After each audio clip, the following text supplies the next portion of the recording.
자, 오늘 우리에게 주신 하나님의 말씀 받습니다. 잠언 15장 1절에서 5절입니다. 잠언 15장 1절에서 5절입니다.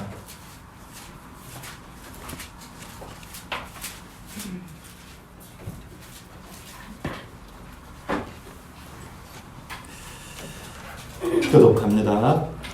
유순한 대답은 분노를 쉬게 하여도 과격한 말은 노를 격동하느니라. 지혜 있는 자의 혀는 지식을 성히 베풀고 미련한 자의 입은 미련한 것을 쏟느니라. 여호와의 눈은 어디서든지 악인과 선인을 감찰하시느니라. 온순한 혀는 곧 생명나무이지만 폐역한 혀는 마음을 상하게 하느니라. 다 함께 악의의 훈계를 없이 여기는 자는 미련한 자요 경계를 받는 자는 승리를 얻은 자니라.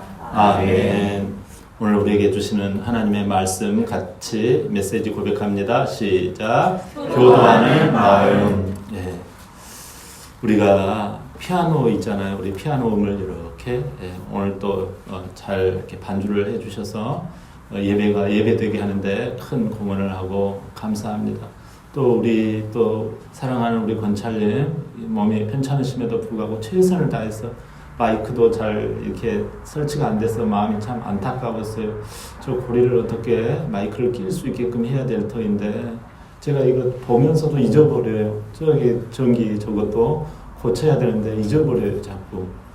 그래서 이걸 아무튼 이렇게 그럼에도 불구하고 최선을 다하시면서 이렇게 찬양하시는 것들이 귀하고 아름다워요. 하나님께서 여러분들 분명히 큰 은혜를 주시고 하나님의 신비한 역사가 일어날 줄 믿습니다. 얼마나 우리가 또 분위기가 밝아지는지 모릅니다. 우리 이렇게 보면은 피아노를 이렇게 치거나 또 기타를 치실 때 보니까 이렇게 조율을 띵띵띵 하시더라고요. 이게 굉장히 조율이 중요해요. 그죠? 네. 이 피아노의 유명한 그 조율사 이종렬 씨의 말이에요. 이종렬 씨가 이런 말을 했어요. 이 모차르트 피아노 소나타 이 한 곡을 이렇게 이 피아니스트들이 연주를 하는데 세상에 우리가 들을 때는 제가 들을 때는 보통 한 곡이 다 똑같은 음정 멜로디를 따라서 흘러간다 생각되어지는데 그렇지 않대요. 그분은 이 모차르트 이 곡이 피아니스트들에 따라서 최대한 한 100여 가지 종류의 이 곡으로 나눠진다라는 거예요. 그 정도로 피아니스트들마다 독특한 그 강조점이 있다라는 거죠. 그 치는 그게 있다라는 거죠. 어떤 힘과 이런 것이 저는 이제 피아노 그걸 잘 모릅니다만 어떻게 힘을 주느냐에 따라서 또 속도를 어떻게 이끄느냐에 따라서 그 맛이 틀리겠지요. 듣는 어떤 그 감흥이 틀리다라는 뜻이겠지요.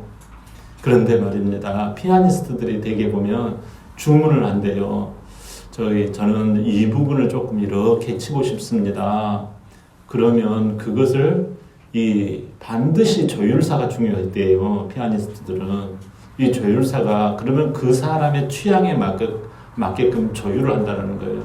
그 조율이 30분에 끝나는 정도가 아니래요. 막 땀을 뻘뻘 흘리고 몇 시간을 하는 그런 경우도 있다라는 거예요. 그러면요, 자기가 그 수고를 다 끝나고 나면요, 그 무대가 팍 빛이 난다라는 거예요. 예? 그 빛이 나기 전에 그것을 그 반주자가 처음에 땅 하고 딱 칠 때, 예?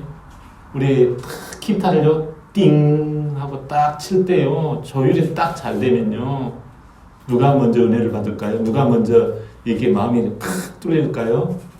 그렇죠. 조율한 사람이 먼저 마음이 뚫린다라는 거예요. 탁 피아노 탁 이렇게 할 때 이 조율사의 마음이 팍 그냥 뚫리는 거예요. 우리 식으로 말하면 은혜를 입는 거예요. 은혜를 받는 거예요. 그 다음에 연주자가 은혜를 받는다라는 거예요. 와, 이거 제대로 좀 나가고 있구나. 그 다음에 그 무대에 차지하고 있는 청중들이 은혜를 받는다라는 거지요. 여러분, 아무리 좋은 악기를 가진들 이 조율을 받지 아니하면 안 된다라는 거예요. 예, 수백만 원짜리 그 악기가 있나 보더라고요. 바이올린 같은 경우 뭐 요만한 안 되잖아요. 그 봤을 때 뭐 이 정도밖에 안 되는 이게요 값어치가 보통이 아닌가 봐요. 근데 말입니다. 이 악기가 신비한 게 뭐냐면 마치 살아있는 것과 같대요. 이것을 안 치고 놔두면요 소리가 달라진대요. 들어보셨어요? 기타도요 제가 잘못 치지만 가끔 이렇게 하다 보면 안 쳤던 그게 벌써 달라져 있는 거예요. 여러분 이 악기 조율사들은 그렇게 이야기를 해요. 사람은 악기입니다. 사람은 악기와 같습니다. 사람도요 매일매일 조율을 해야 된다는 거예요. 여러분 조율 잘하고 계시죠? 네. 오늘 이렇게 예배를 드리잖아요. 이것도 조율이에요. 일주일에 한 번 조율하지 않아요. 근데 우리의 신앙은요 일주일에 한 번이 아니라 매일매일 조율이 들어가야 해요. 오늘 내용에요 사람이 악기와 비슷하다는 것을 알 수가 있어요. 어떻게 관리하고 어떻게 취급하는가에 따라 음이 달라져요. 음정과 톤이 달라져요. 태도가 달라져요. 눈망울이 달라져요. 표정이 달라져요. 유순함이냐 과격함이냐 지혜로움이냐 미련함이냐 이걸 말하잖아요. 악인이냐 선인이냐 온순함이냐 패역함이냐 업신여김이냐 잘 받음이냐 좋은 소리가 나와서 많은 사람들을 이렇게 평안하게 하면 이건 명품 악기라고 부르죠. 깨끗한 음정이 나와야지 멋진 악기라고 부르죠. 멋진 악기가 멋진 깨끗한 또 그 두터운 그 뭐예요? 그 울림이 있을 때 멋진 무대가 이루어지죠. 그 소리를 듣고 싶어하는 사람들이 많아지겠죠. 멋진 인생이 되어지는 후회하지 않는 멋진 무대로 그 인생이 찬란하게 빛이 드러나게 되어지죠. 여러분 가만히 놔둔 악기는 제음을 낼 수 있을까요? 없을까요? 하나님께서 우리를 뭐라고 부르셨어요? 너희는 하나님의 고귀한 자녀라. 우리는 하나님의 고귀한 자녀인 줄 믿습니다. 여러분들이 명품 악기라는 거예요. 명품 인생이라는 거예요. 고귀한 악기, 고귀한 사람이라는 거예요. 아멘. 네. 그럼에도 불구하고 우리는요, 이 땅 가운데 살아갈 때 우리는 안타깝게도 우리 속에는 죄악의 근성이 있어요. 죄악의 근성이 있다는 것은 마치 바이올린을 며칠 안 치면 이상한 소리가 끽끽 소리가 나는 것과 같이 그러는 거예요. 이 땅에 사는 모든 사람들은 죄가 관영이 돼 있어요. 죄가 차 올라와요. 그래서 우리가 좋은 사람이 따로 없어요. 예? 나쁜 사람이 따로 없어요. 저와 여러분이 좋은 사람이 될 수 있고 나쁜 사람이 될 수 있어요. 원래 우리는요, 좋은 사람이 안 돼요. 명품 악기이지만 좋은 음을 내는 사람이 아니에요.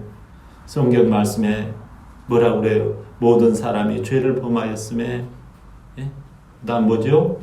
하나님의 영광에 이르지 못했다. 그러니까 우리는요, 매일매일 죄로 인해서 소리가 끽끽 소리가 난다라는 거지요. 그렇지 않겠어요? 아까 보니까 뭐 과격함이니 뭐 폐역함이니 이런 소리가 끽끽 소리가 나는 거지요. 명품 악기임에도 불구하고 안타깝잖아요. 이걸 우리가 어떻게 악기가 명품 악기다운 우리 아까 권찰님 귀한 말씀하셨어요. 예배가 예배되게 하는 것, 되게 하는 것. 그게 하려면은요 어떻게 돼야 되죠? 조율이 돼야 돼요. 조율받지 아니하는 인생은 그 인생이 참 귀하잖아요. 어떻게 안 귀한 인생이 어디가 있어요? 여기 계신 분들 중에 다 귀하잖아요. 돌아보세요. 얼마나 소중한 인생들입니까? 소중한 우리 사랑하는 우리 지체들입니까? 여러분, 조율을 받는 삶은 빛이 드러나게 되어져 있습니다. 본문 5절 한번 본문 5절 열어볼까요? 시작. 아비의 훈계를 없이 여기는 자는 미련한 자요 경계를 받는 자는 슬기를 얻을지니라. 아멘. 예. 아비의 훈계. 예. 이것을 훈계는 무엇을 말하는 거 아니? 조율을 받는 것을 말해요. 훈계라는 말 속에 이런 말이 포함이 되어 있어요. 교정, 조율, 훈련, 책망, 예? 이런 조금 더 심하게 나가면 꾸지람 이런 것까지 포함되어 있는 말이 예, 여기 뭐라고요? 훈계라는 말이에요. 무엇을 그러면 조율받아야 될까요? 부모님의 이 아비의 마음과 연결되는 거예요. 본문 말씀이 언어에 대한 내용입니다만 오늘 무슨 날이죠? 어버이날이잖아요. 이 어버이날과 연결시켜서 묵상해 보았습니다. 아비라는 말이 곧 무슨 뜻이에요? 아비. 이 부모라는 뜻이에요. 부모. 부모와 이 자녀의 마음이 조율된다라는 말은 무슨 뜻일까요? 부모의 마음에 자녀의 마음이 연결되어지는 것을 이게 조율이라고 볼 수 있어요. 부모의 마음을 자녀가 알아듣는 것이지요. 부모님의 믿음, 부모님의 생각, 부모님의 의도, 부모님의 뜻을 따라 맞추는 것이 아름다운 명품 인생, 복된 인생, 걸작 인생, 최고의 이거라는 거죠. 골로새서 3장 20절 한번 볼까요? 시작. 자녀들아 모든 일에 부모에게 순종하라. 이는 주 안에서 기쁘게 하는 것이니라. 아멘. 골로새서 3장 20절 읽었죠? 자녀들아 모든 일에 부모에게 순종하라. 주 안에서 기쁘게 하는 것이다. 이것이 그런 내용이죠. 주 안에서 믿음 안에서 부모님의 말씀을 받아야 된다는 거죠. 또 에베소서 6장 1절 시작. 자녀들아 주 안에서 너희 부모에게 순종하라. 이것이 옳으니라. 아멘. 여러분, 순종한다라는 말은 듣는 마음을 말해요. 듣는 마음, 경청하는 마음을 말해요. 그러면 복종하는 마음으로 이어지게 되어진다라는 것이죠. 믿음에 어긋나지 아니하는 부모님 말씀 듣는 것이 부모와 자녀가 한마음 되는 것이에요. 할렐루야. 아멘. 그럼에도 조율되지 않는 마음이 생기는 이유가 무엇일까요? 조율되지 않으면 어떤 일이 벌어지는 거 아니? 집안이 시끄러워집니다. 서로 간에 감정이 일어나요. 엄마 아빠는 내 말을 무시하고 통 듣지도 않아. 또는 아들아 딸아 여기 좀 앉아봐라. 엄마 아빠 말 좀 제발 좀 들어라. 여러분, 그래서 집안이 과격한 말이 나오고 격동시키는 분위기가 일어나고 패역한 혀가 나오고 가시돋친 말이 마음을 상하게 합니다.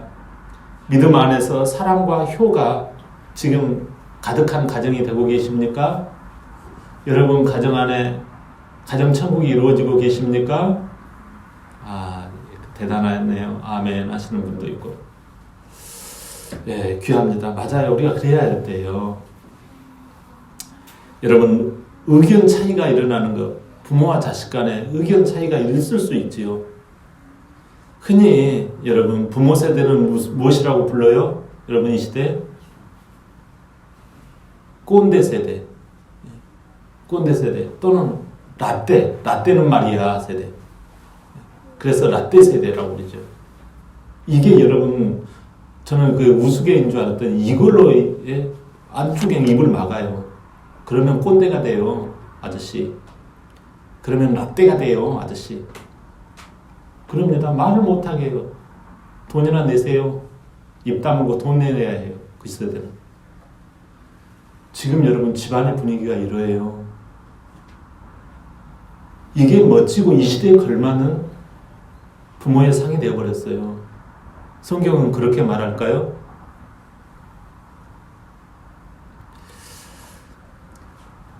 우리 자식들에게 부모만 꼰대가 있었고 부모만 라떼 세대가 있을까요? 우리 자식들은 진짜 자식들의 꼰대는 없을까요? 자식들의 라떼는 없을까요? 오늘 성경 말씀을 자녀와 비교해 본다면 조율이 안 된 말들이 튀어나오고 있어요. 거친 말, 과격한 말, 업신여기는 말, 부모에게 즉 아비에게 연결되지 못한 말들이 있지요.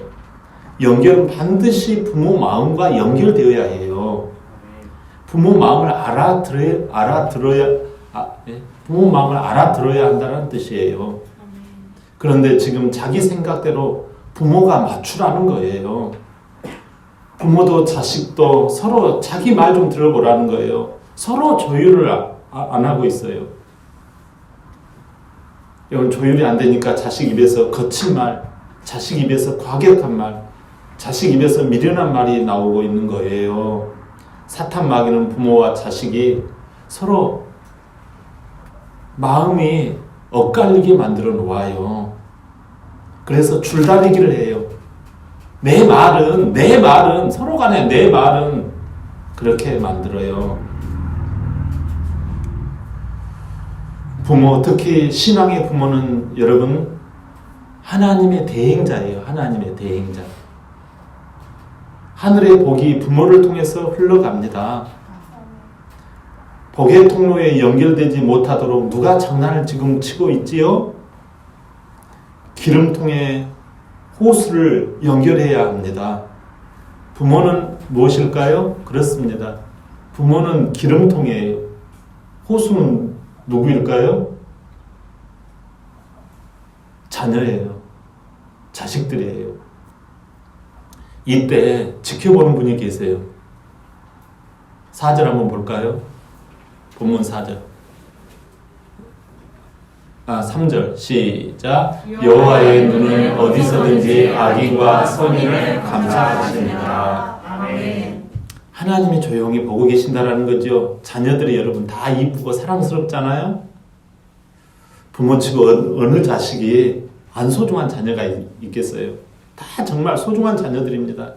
그런데 본문 3절에 하나님이 악인과 선인을 보고 있다라고 말씀하고 계세요. 누가 악인이에요, 여러분? 누가 악인이냐고요? 누가 악한 자녀냐고요? 예? 누가 악한 자녀예요? 자, 과격한 혀, 저기 보시죠? 예. 과격한 말, 이게 악인이에요. 악한 아들이죠. 패역한 혀를, 미련한 혀, 이런 말을 한 자녀들이죠. 부모 앞에서 왜 이런 말을 했다고, 왜 이런 말을 했을까요? 그렇죠.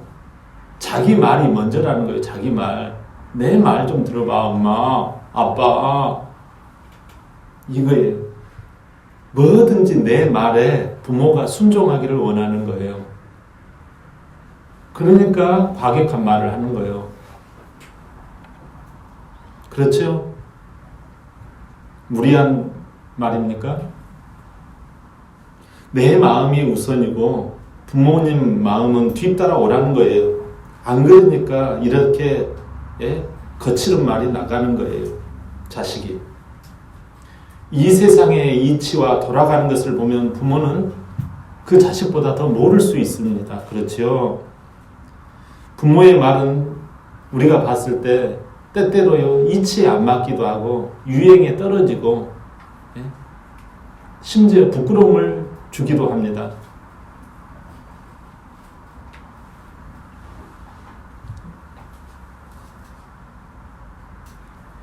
그래서 답답해서 말대꾸가 과격해지는 거예요. 거칠어지는 거예요, 우리 자녀들의 말이. 그게 바로 우리 자녀가 악인으로 커가고 있다는 거예요. 로마서 12장 2절 시작. 너희는 이 세대를 본받지 말고 오직 마음을 새롭게 함으로 변화를 받아 하나님의 선하시고 기뻐하시고 온전하신 뜻이 무엇인지 분별하도록 하라. 아멘. 여러분, 이 시대의 마음 때문에 부모님에게 뭐한다? 반발하고 있는 거예요. 효도도 여러분 내 식대로 하는 거예요. 거칠고 부모를 모른 채 효도하는 거예요. 부모의 뭐를 모른 채? 부모의 속을 모른 채 밥 먹여주면 되겠지. 돈 갖다 주면 되겠지. 하나님 보시기에 선인이 되는 자녀의 모습은 무엇일까요? 선인, 착한 자녀의 모습을 볼 수 있지요. 효성스러운 자녀, 또 효도하는 자녀로 볼 수 있을 것입니다. 선인이란 말씀을요.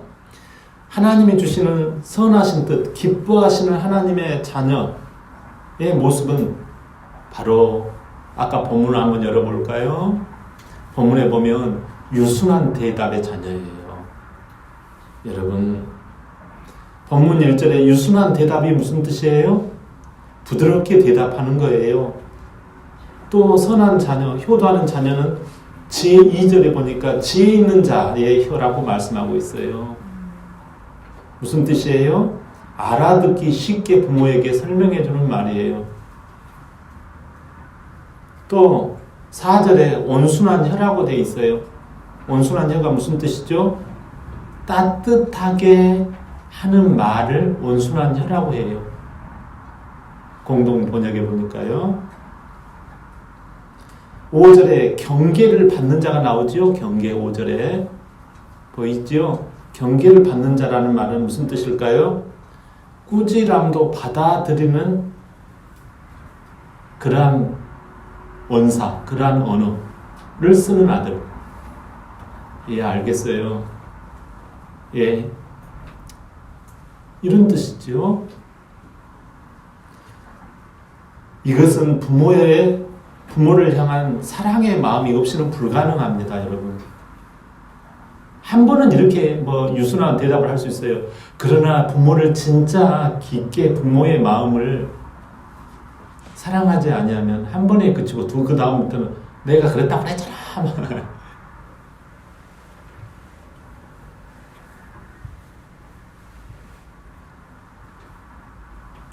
부모님을 사랑하는 것이 무엇이에요? 효심입니다. 효심. 효심은 곧 무엇으로 연결이 되어지죠? 효도와 연결이 되어져요. 효도는 부모님의 마음이 느껴질 때 시작됩니다. 그분들의 말씀대로 내가 하고 안 하고보다 더 중요한 것이 무엇이라고요? 그분들의 마음을 이해해드리고 공감해드리고 받아들이는 태도지요. 그러니 유순한 대답이라고 했지 부모님의 말씀대로 하겠다는 맹세의 대답이라고 성경은 기록하지 않았어요. 온순한 혀라고 했지 성공한 아들의 혀라고 기록하지 않았어요. 중요한 것은 부모님의 말씀에 공감하고 친절하게 웃으면서 대답하는 거예요. 과격한 대답을 어떻게 고칠 수가 있을까요? 마태복음 11장 29절 시작. 나는 마음이 온유하고 겸손하니 나의 멍에를 메고 내게 배우라. 그리하면 너희 마음이 쉼을 얻으리니. 아멘. 마음의 온유함은요 가지려고 해도 잘 안 돼요. 우리가 과격해요. 그래서 예수님을 믿는 거예요. 아멘. 예수님을 믿는다는 게 뭐예요? 예수님 안에서 이거 하는 거죠. 조율하는 거죠. 조율. 그렇지 않겠어요? 예수님 나도 못해요. 내 성질 내가 못 고쳐요. 예수님 이거지요. 그래서 여러분들 예배 해야 해요.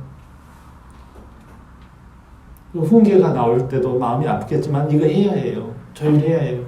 기타줄 조정해야 해요. 피아노 건반 조정해야 해요. 여러분 그분을 믿고 의지합니다. 우리는 믿는다고 하면서 믿음이 없을 때가 있어요. 늘 의지하고 의식하다 보면 온유한 마음이 되어져서 온순한 데다 유순한 말이 나올 줄 믿습니다. 예수님은 십자가라는 그 아버지 하나님의 말씀 앞에 양처럼 잠잠히 재판을 받으시고 죽으시잖아요. 그래서 하늘 보좌에 앉으신 거예요. 우리도 십자가처럼 애매해 보이고 때로는 억울해 보이고 그런 말, 부모의 말이 있잖아요. 나가 바보가 되라는 말이냐. 그런 말 있잖아요. 근데도 예수님은 온순하셨잖아요. 온순한 혀를 가지셨잖아요. 우리는 못해요. 예수님 뒤따라가면 돼요. 아멘. 누구든지 자기를 부인하지 않고는 내 제자가 못 된다고 하시잖아요. 교회로 보면 여러분 영의 부모가 하나님이시지만 이 땅에서 신앙을 가르치는 부모가 있어요. 누구일까요? 우리에게 목사님, 사모님이 맞추어 주세요. 그것이 목회잖아요. 그것이 교회를 키우는 거잖아요. 하는 것은 아비의 훈계를 받지 않는 자녀의 모습과 같아요. 젖먹이일 때는 기저귀 차는 그러한 어린아이 같을 때는 그럴 수 있어요. 그러나 신앙생활 이제 몇 개월, 1년 이상 하신 분들은 기저귀 어린아이 아니지요. 효도는 어느 정도 말귀를 알아들으면 설교가 들리기 시작하면 효도가 시작되는 거예요. 알아듣는 자녀가 됐다라는 말이에요. 룻기에서 보면 나오미가 나와요. 기럯과 말론 이 두 아들이 나와요. 죽었어요. 어머니, 시어머니 나오미가 얘야 우리 아들이 죽었으니 이제 소망이 없다. 너희들 이제 며느리들은 각자 집으로 돌아가서 너희 아버지 집에서 알아서 해라. 이렇게 보냅니다. 한 며느리 오르바는 떠나가 버리고 갑니다. 그러나 또 다른 며느리 룻이 있어요. 룻은 어떻게 하죠? 참 유순하게 대답해요. 룻기 1장 16절 시작. 룻이 이르되 내게 어머니를 떠나며 어머니를 따르지 말고 돌아가라 강권하지 마옵소서. 어머니께서 가시는 곳에 나도 가고 어머니께서 머무시는 곳에서 나도 머물겠나이다. 어머니의 백성이 나의 백성이 되고 어머니의 하나님이 나의 하나님이 되시리니. 아멘. 대단하잖아요. 이런 유순한 대답을 보셨어요? 여러분 이 구절은 읽으면 읽을수록 본받고 싶고 그렇잖아요. 이 유순한 대답, 이 올량한 혀, 이 온화한 말. 여러분 너무 감탄스럽잖아요. 어떻게 이렇게 아름다운 말을 할 수 있을까? 정말 이런 말을, 유순한 말을 하는 사람이 그리운 시대가 되었잖아요. 그죠? 저는 진짜 회개합니다. 여러분, 우리가 이 유순한 말, 이 올량한 혀, 이 지혜에 가득 찬 말, 이게 효도인데요. 여러분, 어머니의 마음은 이미 울고 있어요. 울고 계세요. 자식 다 죽었지. 남편 죽었지. 재산 없지. 근데 이런 말을 어머니가 울고 계신다니까요. 시어머니 나오미가 너무 이쁘잖아요. 내가 돈이 반지라도 빼서 이 며느리한테 주고 싶어요. 벌써 효도가 끝나버렸어요. 완전 이건 효도예요. 어떻게 이렇게 이쁘게 말하는 것이 그렇게 이뻐요.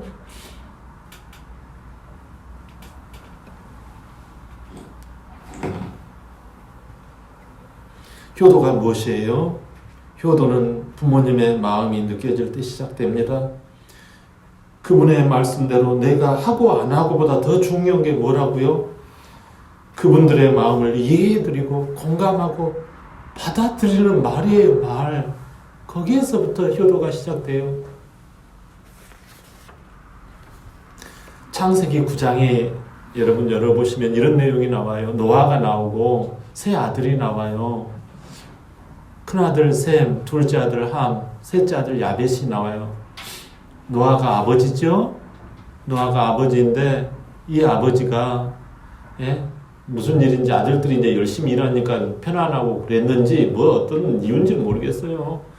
포도주를 드시고 자시고 그냥 취해가지고 건드레만드레 그냥 노래가 건드레만드레가 아니고 그래가지고 그냥 술 취해가지고 벌거벗어 온몸에 그냥 옷을 다 벗어 제끼고 그냥 탁 그냥 들어누워 잠을 자는 거예요. 이것을 보고 이 둘째 아들 함이 보더니 아이고 못 살아 부끄러워서 못 살겠네. 나 우리 아버지 나 저런 것 때문에 하면서 신경질 난다고 물을 탁 차고 나가면서 우리 아버지 나 저러니까 아버지가 아버지 같지 않다고 뭐 하면서 형들한테 이야기하면 형한테 야베사 미리 와봐. 우리 아버지가 지금 난리가 났다. 술 먹고 방 안에 발가벗고 지금 코를 골고 술 냄새 푹푹 풍기고 있다. 이게 아버지가 아버지다워야지. 그럽니다. 과격하지요. 거칠지요. 패역하지요. 뭐 여러분 틀린 이야기 했어요? 이 함이 틀린 이야기 했냐고요? 여러분 우리가 틀린 이야기 많이 안 해요. 오히려 다 맞아요. 근데 이것을 들은 큰아들이 누구라 그랬죠? 셈과 막둥이가 누구라 그랬죠? 야벳. 셈은 황인종이고요. 야벳은 백인종이잖아요. 함은 흑인종이고. 여러분 이게 그렇게 나중에 이제 그 변화가 됩니다. 저주를 받고 함이 둘째가 첫째와 셋째는 축복을 받아요. 어떻게 해서 축복을 받았을까요?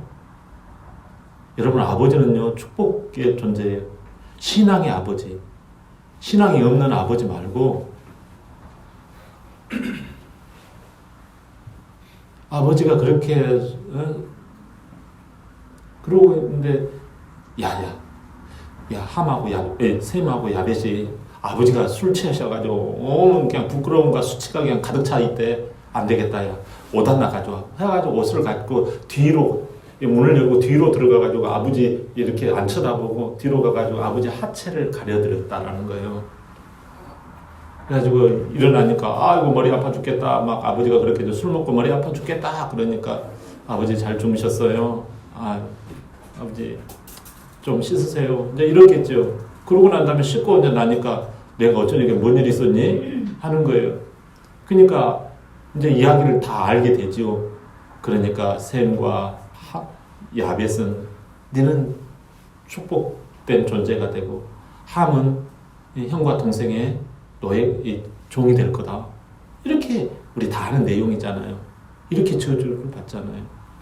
여러분 부모가 여러분 딱 쥐고 있는 게 있어요. 뭐를 쥐고 계세요? 기름통을 쥐고 계시단 말이에요. 그러니까 우리가 부모를 신앙으로 모시고 들어와야 해요.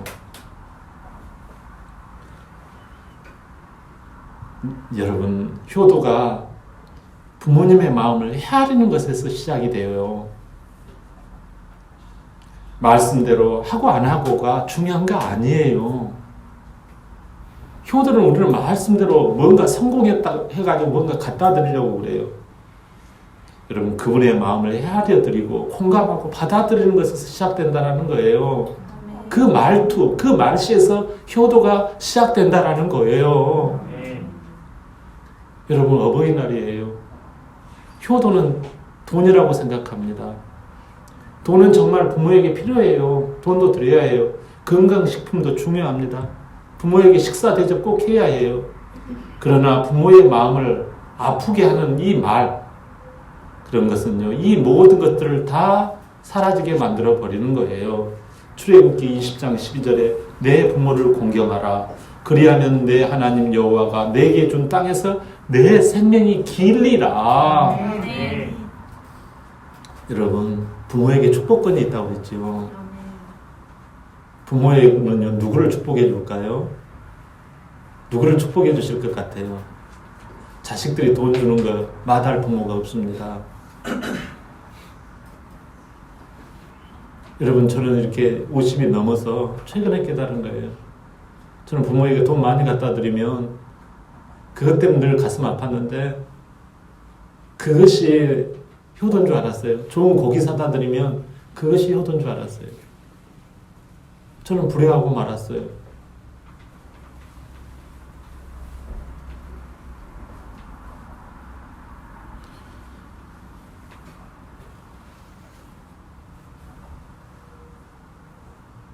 여러분, 공경이라는 말 있잖아요. 공경. 내 부모를 공경하라. 공경하라는 말은 부모의 말씀을 무겁게 연결하라. 무겁게 받아들이라는 거예요. 우리는 엄마 내 말 좀 들어. 아빠 내 말 좀 들어.